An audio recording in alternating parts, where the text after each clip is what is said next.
ang buhay, pagkain ko ngayon, almusal, vegetable salad.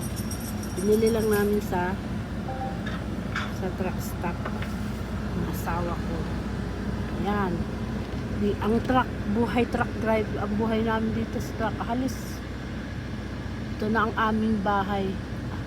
Halos araw-araw kami nasa kalsada, nagbibiyaya ng mga pagkain.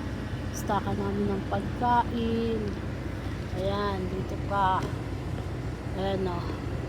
Mga kabayan. Ayan o. May staka namin ng pagkain. Ayan. Yung asawa ko, nanonood din siya sa iPad niya. Ito pong truck. May ref din. Ayan. Ayan po ang ref. Ayan. Ayan, laman ng ref namin. Minsan, pa kami nakakapamili sa Walmart eh. Ayan. Higaan namin. Ayan ang higaan namin. O, hindi ko pa natutupi yung nilabhan. Ayan o. Tapos po, pag may gusto kami initing ayan, may oven din. Kasi ito ang aming cabinet. Ang cabinet, maliit lang. Kunti lang dala namin kasi maliit lang yung cabinet namin. Ayan, halos ang truck, ito na ang aming bahay. Kasi araw-araw kami, umuwi kami sa Monroe, Louisiana, sa hometown ng asawa ko. Every 2 months. Kasi malayo po yun eh. Ang parking lot po ng company nila ay sa Chicago, Illinois. Pero Illinois, doon yung pick-up truck niya nakagarahe. Biyay kami ng halos higit isang araw.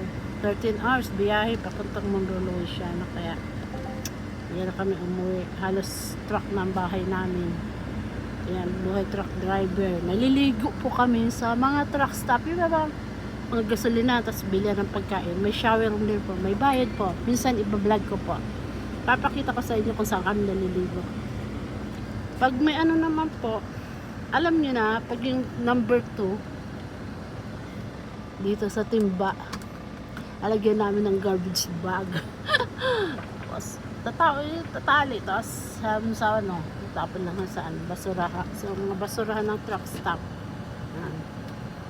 Yan. Ihi naman, meron pang ihian dito pa, arenola. Yan, tapos tapon, pag sa mga truck stop, sa may mga, sa tatapon namin. Yan, buhay truck driver ng asawa ko. Halos truck na ang bahay namin, truck na ang buhay namin sila.